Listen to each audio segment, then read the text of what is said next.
36, 37 years ago, Doug Bannister and a group of folks founded Fellowship Church with the vision to plant churches. If you've ever been to Two Rivers Church down in Loudoun County, just across the county line, you've been to River Oaks and Maryville, or the places that they've also built churches, started churches, you know that season was fruitful in planting churches. We transitioned 21 years ago to me being the lead pastor, and it was time now to look at what's the next era, what's the next season. We're in a new leadership moment. What will it look like? And we spent quite a bit of time discerning, understanding how would God call us to plant churches. And from that, how we would enter into the 21st century as a church planting, disciple-making movement. Not to make more things, but to give away substantial amounts of who we are and what we have for the sake of expanding and multiplying the kingdom. And to do so in such a way that those churches became church planting churches. And from that, we've planted 6 churches. One's a granddaughter church. We have now seen 5 of our 6 churches have come together to form what's called the Koinonia network. They've come together to launch a church planting movement, which in the next era of fellowship, the next season of leadership, will be another way for us and them to reproduce what you've done here. And so if you would please, welcome to our platform our lead pastors from our church planting network, Koinonia.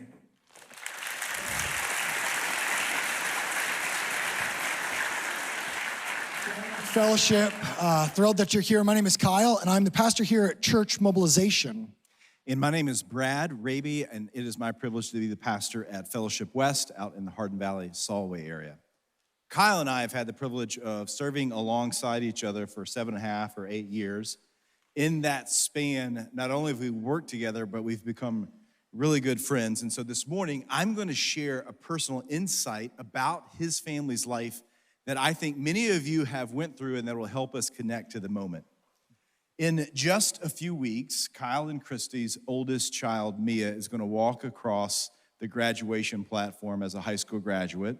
A few weeks after that, Kyle and Christy will help Mia pack all her stuff off and will launch her off to college.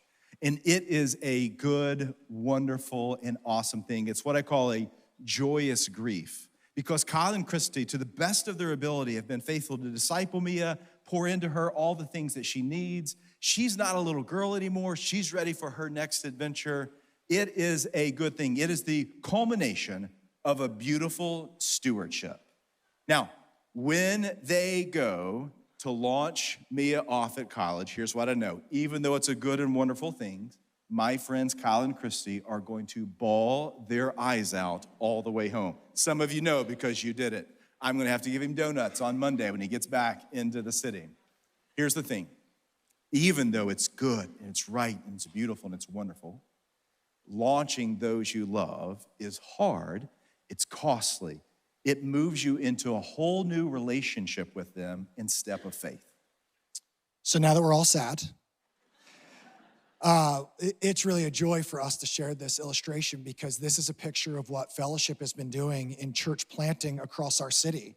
For those of you who are new, maybe are just joining with us in the last couple of years, you may not know what Fellowship's history in church planting is. But a decade ago, Fellowship Church decided to send out an incredible group of people and lots of resources to plant Fellowship North with Michael Thomas and his wife and Steve Van Horn and his wife. And we launched a church in Fountain City where we had an opportunity to launch lots of incredible people and also use our resources in that way. And that's because of your generosity in that church. Now, that church is making an impact in the kingdom in Fountain City. Then a couple years later, I had a chance to be on a team that launched to Carnes High School. So we were Fellowship Pellissippi, and you sent some incredible folks with me to go out there, and we planted in Carnes and had a chance to make an impact on that community. A couple years later, I stepped out of that role, and Brad became the lead pastor of what's now Fellowship West off of Solway. Then if you remember, a couple years later, we brought Ryan Elliott and his wife, Laura, and they came and they gathered a group of people. And because of your generosity, we ended up planting a church in A.L. Lott's Elementary School down in the North Shore area because you were willing to give up of some great people and of your own resources. You didn't have a desire to keep it for yourself. Then we launched Commonwealth, which is a church plant with Aaron Lloyd down in South Knox. And after that, 2 years later, we hit COVID, and we thought, when better to plant a church than in the midst of COVID? So Matt and Carmen Grimes went out, and they launched at Farragut High School, all because of your generosity, not wanting to hoard all the resources for ourselves. Well, while all that was taking place, Fellowship North birthed their first church plant with Wes and Sarah Grace Mills in Whittle Springs, and that church is Mosaic. All of these things exist because this church was generous with resources, with time, with effort, and with people. And we want to take a moment this morning to say thank you for that. Because right now there's 1,000 people in the room. We've got about 1,000 people who are worshiping at one of these churches this morning. We've got dozens of baptisms that are taking place because of your generosity at these church plants. These church plants are launching mission teams to go around the globe because of your investment in people and resources. So thank you so much. Now this morning, we get to introduce the next phase of our church planting season. Recently, a friend and I were having lunch together, and he looked across the table to me and he said, "How does Rick's announcement affect you guys?" And I want to share how I answered that question to him, because I think it not only helps us understand what this network movement is about, but also about your current season here at Fellowship Middlebrook. I said to my friend, I said, well, Rick is a good friend of mine. He and Teresa mean a lot to me and my wife. He's a mentor. His grandkids are in the kids ministry this Sunday at my church. And so I love Rick, and I know that this has been a uniquely challenging season to give so much of your life to something and then try to decide, hey, when do we begin to steward our transition?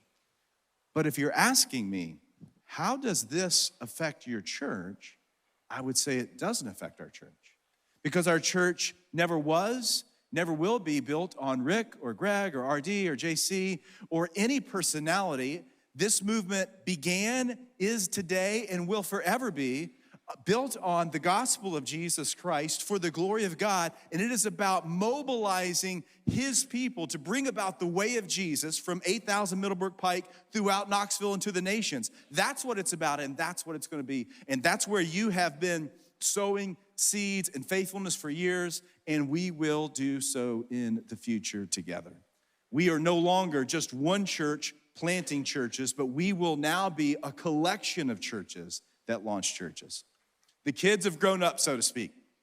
Some of us have more gray hair than we used to. Some of us have no hair than the last time we were on the stage. And it's our time to come together and as partners in the gospel for Jesus, for the glory of God, to move and to launch new works. The words of Paul to the church at Thessalonica come to mind. He writes in his greetings to this church, and he says, I thank God for you because of your work of faith, your labor of love. And he goes on to say, you have become imitators of us. They're not photocopies, but these churches began to take the gospel from where Paul and the other apostles had planted, and it began to take root in other parts of the regions. He says in Macedonia and to the south in Achaia.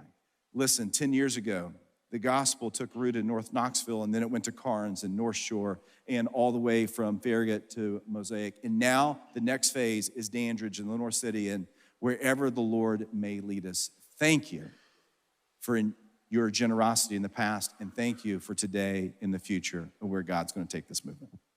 So thank you so much for that, for being so generous. My ask of you is, now that you've seen these pastors up here, would you pray for them? You know their story.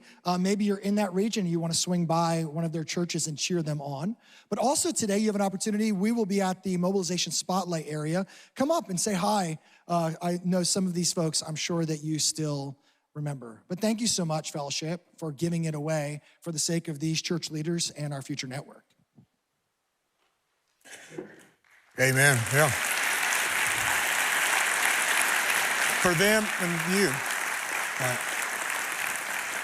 This passage in 2 Chronicles where David has just defeated the Philistines, and he says, God has broken out by my hand like a mighty river. This is God breaking out through your hands, open for generosity.